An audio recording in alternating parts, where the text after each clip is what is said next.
In the heart of medieval Jerusalem, where kingdoms rose and fell in the sand, one king defied the relentless fight against the time to etch his name in history.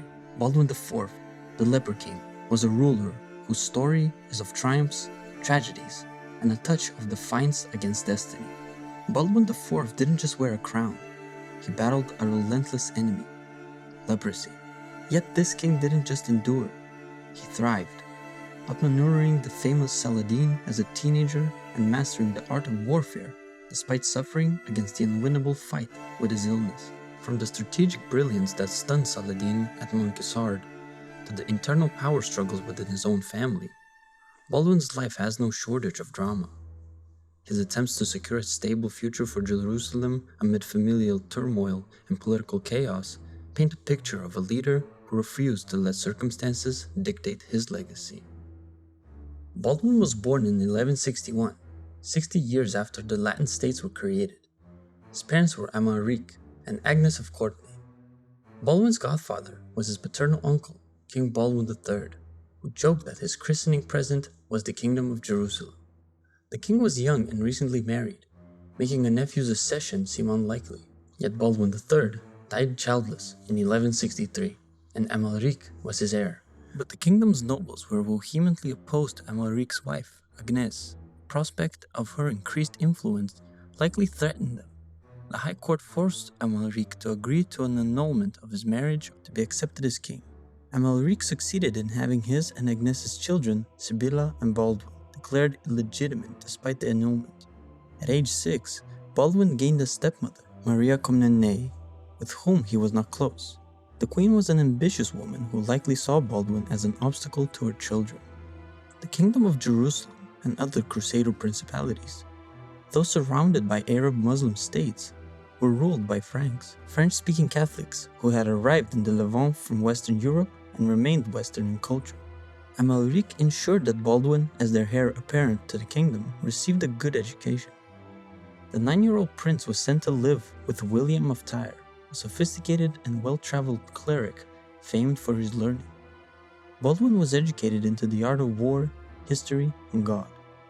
William noticed that unlike the other children in the playground, Baldwin did not cry when pinched by his peers. After a while, it became apparent that Baldwin could not feel pain in his right arm. The king hired the best doctors in the world at the time, Arabs, to figure out what was wrong with the boy. Treating Baldwin and teaching him horse riding were essential skills for a Frankish nobleman. Although having sensation in only one hand, Baldwin learned to control the horse in battle using solely his knees and mastered riding despite the handicap. Doctors suspected leprosy, which was highly stigmatized in the medieval ages as punishment from God. Still, there were no visible symptoms yet, and physicians hesitated to diagnose because of the stigma the boy would face.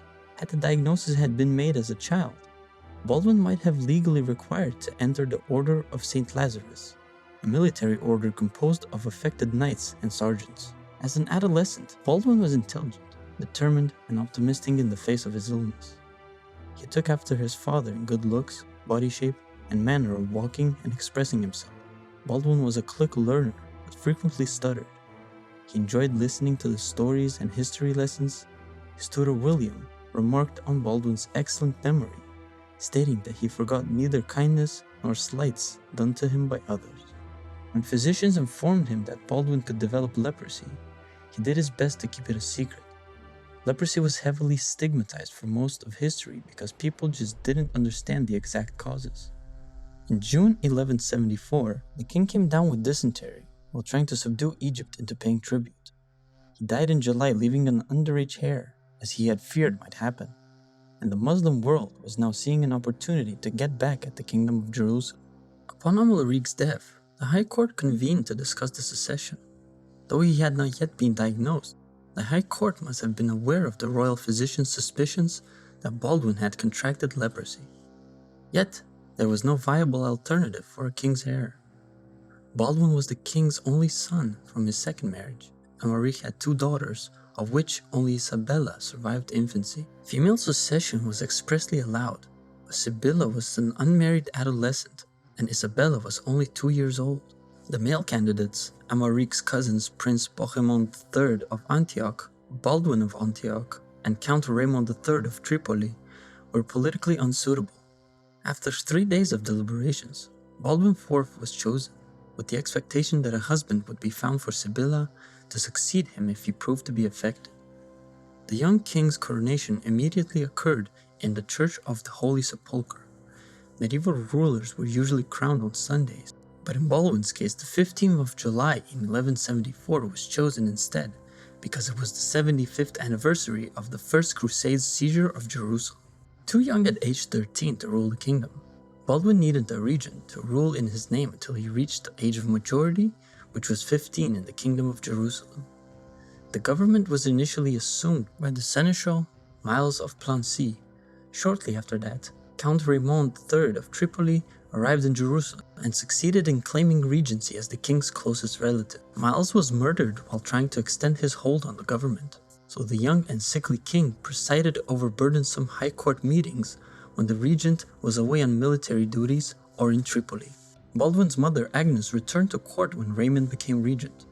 Historians frequently accuse her of exploiting her son's condition for self-gain, but contemporary sources, including Baldwin's tutor William of Tyre, are biased against her. Having grown up without her since age 2, Baldwin had no memories of his mother, but she became devotedly kind to him, and he developed a strong attachment to her. During the Regency, it became clear that the king was indeed affected by leprosy. It is unclear from whom he caught it, but it must have been someone with whom he spent a lot of time and who did not exhibit easily visible symptoms. Puberty may have accelerated the development of the illness. His condition worsened rapidly. Most severely affected were his limbs and face, which made his subjects uneasy when they approached him. Yet contrary to the common practice and the surprise of Muslim observers, Baldwin was never segregated. As a leper, Baldwin could not marry or expect to have children. It thus became a priority to arrange a marriage for Baldwin's sister and her presumptive Sibylla. Raymond chose William of Montferrat, cousin of the Holy Roman Emperor Frederick Barbarossa. On the second anniversary of his coronation, 15th July 1176, Baldwin reached the age of majority, and Raymond's regency lapsed. At his mother's suggestion, the king appointed his loyal and capable maternal uncle, Jocelyn of Courtenay.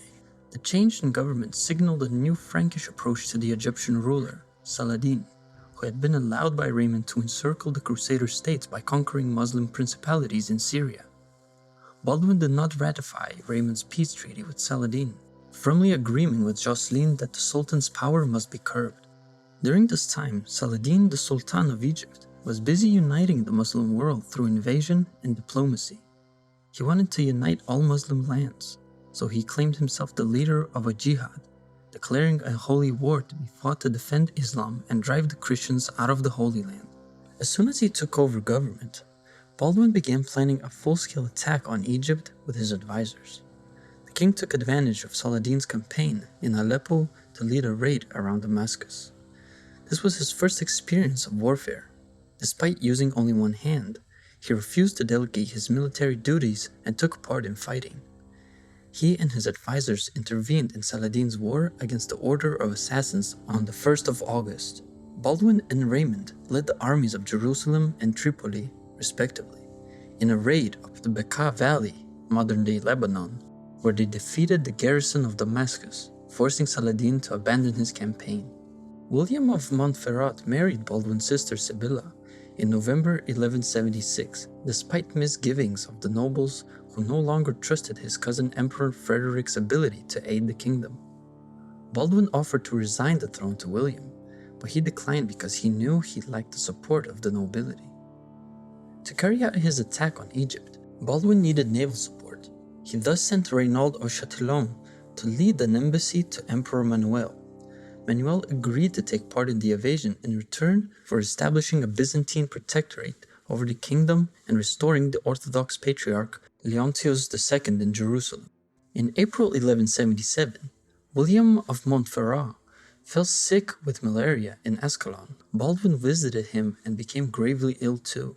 William died in June, leaving Sibylla pregnant and Baldwin incapacitated without a deputy ahead of significant war offensive. The king entrusted the government and military command to Reynaud, snubbing the Count of Tripoli. Baldwin's first cousin, Count Philip I of Flanders, arrived in the east in September. He brought to Baldwin financial aid from another cousin, King Henry II of England. Henry was invested because he and Baldwin both belonged to the Angevin family. Still, in a sickbed in Ascalon, the king had himself taken back to Jerusalem and convened a general council, on the advice of which he had offered regency to Philip. Philip declined, and Reinald retained his post.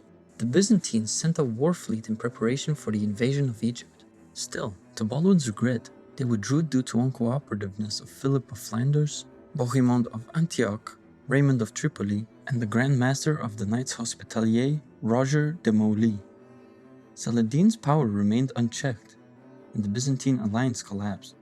Philip left the Kingdom of Jerusalem with his troops in late October 1177 to help Raymond of Tripoli attack the Muslim-held city of Hama. Saladin seized the opportunity to invade Baldwin's kingdom on 18th of November with the Frankish army in northern Syria. Though still recovering from malaria, Baldwin rode to meet the Sultan while the Knights Templar hurried to defend Gaza. The king took his humble host to Ascalon, where in desperation he issued an Areye-ban, summoning all able-bodied men. Saladin reached Ascalon on the 22nd of November, and Baldwin led the troops to meet him. Seeing how drastically outnumbered he was, the king retreated into the city.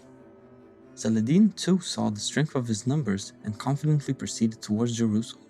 However, Baldwin managed to contact the Templars and ordered them to abandon Gaza and join him. Contrary to the Sultan's expectations, Baldwin and Reinald rode out of Ascalon, joined the Templars, and attacked his dispersed army at Monkesson. The young king was at the forefront. Saladin, who barely survived, suffered a crushing defeat against the 16-year-old Baldwin.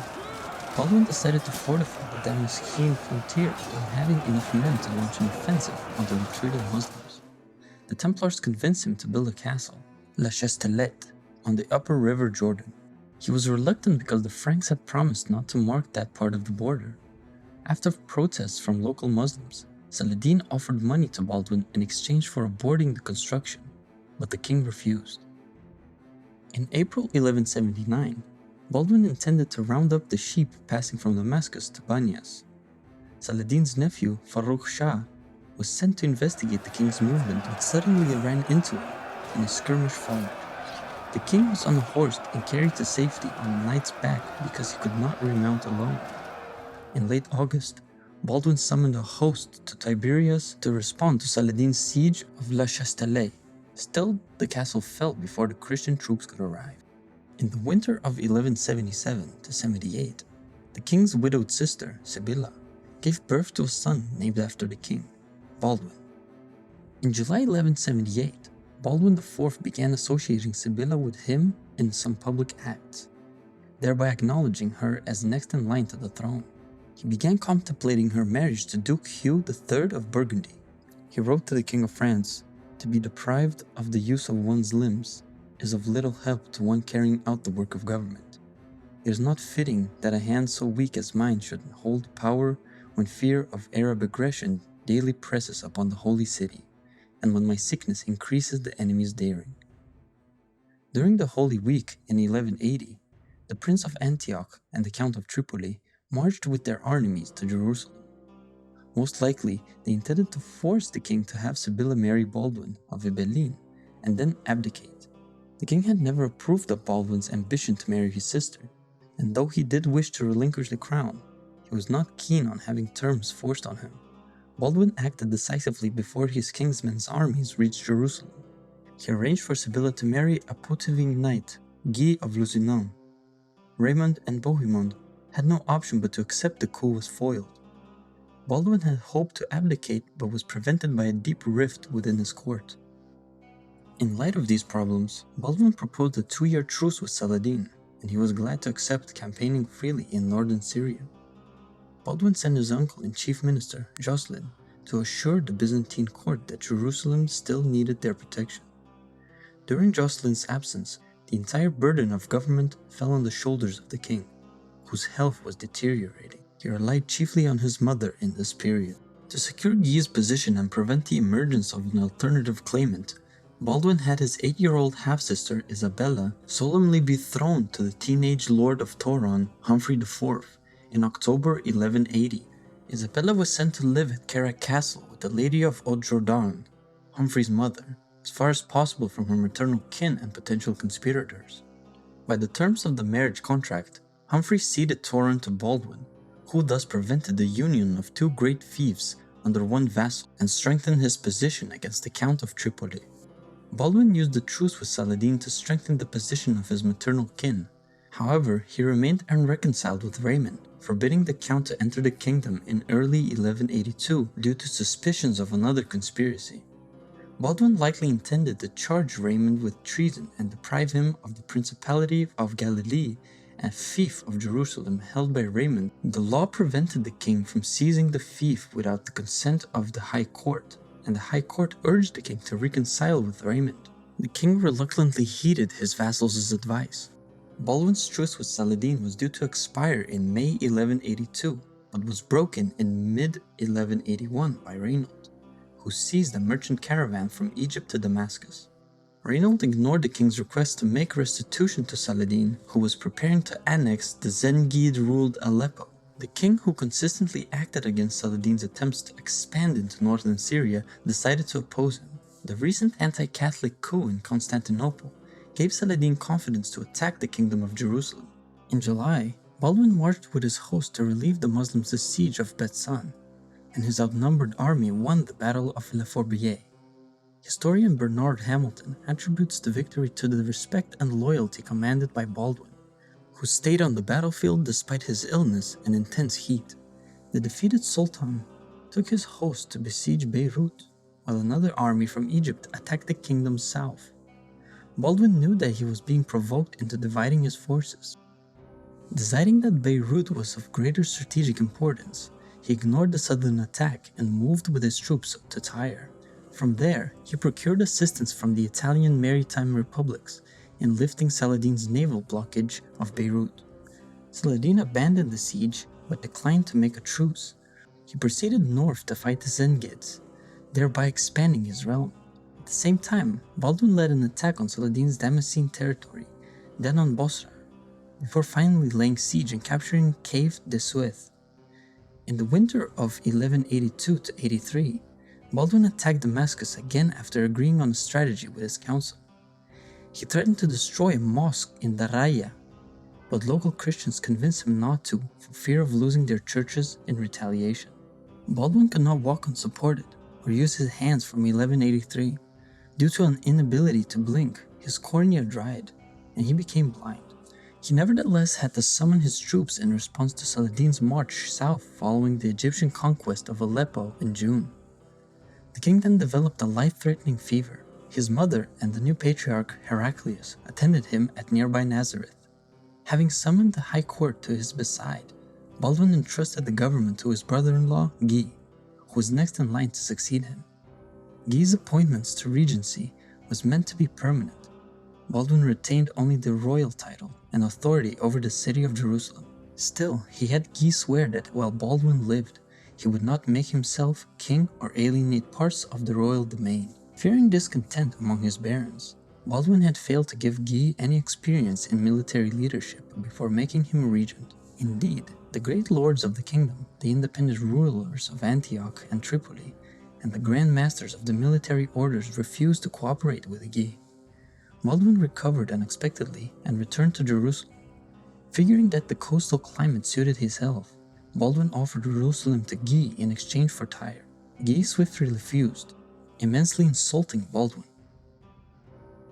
The wedding of Baldwin's half-sister, Isabella, and Humphrey IV of Toron was celebrated in Carrack in late 1183. Saladin attacked during the festivities and laid siege to the castle, hoping to capture the king's half-sister and her husband.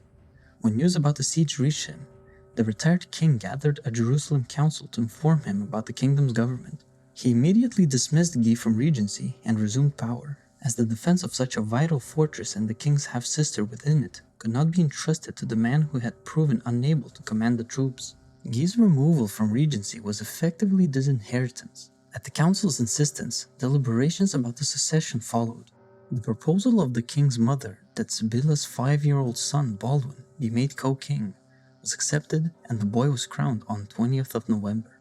Baldwin accompanied his troops again, but having become blind and immobile, this time he went in a litter slung between two horses. His presence was essential to unite the discordant barons. Even his humiliated brother-in-law led his men. Warned by his scouts about the king's approach and concerned about leaving Egypt unguarded, Saladin abandoned the siege on 4th December. Baldwin entered Kerak triumphantly. In late 1184, Baldwin was shocked to learn about Guy's massacre of the Bedouin, who were under royal protection and who provided information about the Egyptian schism movement. He soon developed a fever. When he returned to Jerusalem in late 1184, Baldwin bestowed regency on Raymond of Tripoli, the man whom he had never trusted but to whom he could find no better alternative. At the time, he expected to survive the illness, having done so twice before, but within weeks, it became apparent that it would be his last. On his deathbed, he summoned the High Court to appoint a permanent regent to his nephew, Baldwin V, and Raymond was chosen. Baldwin IV died at 24, attended by his vassals, in March 1185. He was buried in the Church of the Holy Sepulchre, close to his father, King Amalric. The young Baldwin V died the following year. Sibylla, who succeeded her son, made Guy king. Saladin destroyed Baldwin IV's realm following his decisive victory over Guy at the Horns of Hattin in 1187. Sibylla and their daughters died in 1190, leaving Isabella I as the heir to the defeated kingdom. Christian defeat at Hattin 2 years after Baldwin's death marred the king's legacy, with historians tracing fatal discord to Baldwin's reign. Yet, while Baldwin was on the throne, the kingdom lost no territory and flourished economically and spiritually. Baldwin understood the importance of curbing Saladin's power, which was reflected in his choice of ministers. He did not devise strategy or diplomacy alone, and delegated church patronage and finances to his mother Agnes and uncle Jocelyn respectively. His chief contribution was his determination to avoid abdicating before finding a suitable successor, despite leprosy making the government an unbearable burden. As was evident during his reign and especially in its disastrous aftermath, Baldwin alone preserved unity in the kingdom. Baldwin's reign may have led to a lesser stigmatization of the illness in the 13th century kingdom of Jerusalem. His subjects' acceptance of his condition confounded Muslims. Muslim historian Imad al-Din al-Isfahani wrote, "In spite of illness, the Franks were loyal to him. They gave him every encouragement. Being satisfied to have him as their ruler, they exalted him. They were anxious to keep him in office, but they paid no attention to his leprosy." Baldwin's public image may also have been aided by his chastity, seen as evidence of extraordinary sanctity, and his success against Saladin was interpreted as a sign of God's favor. Despite perceived sanctity, however, Baldwin was not particularly devout. He was primarily a knight, both in character and in upbringing. After the disastrous Seventh Crusade, a crusader was told by an old man in Damascus, "I have seen a time when King Baldwin of Jerusalem, the one who was a leper, beat Saladin, although he had 300 armed men against Saladin's 3,000. But now your sins have come to such a pass that we round you up in the fields like cattle." Thank you for watching the life story of King Leper Baldwin IV. We would love to hear from you in the comments section below if you have any questions or thoughts about the video. Remember to hit that like button and subscribe to our channel for more content like this. Thank you for watching, and we look forward to seeing you in the next video.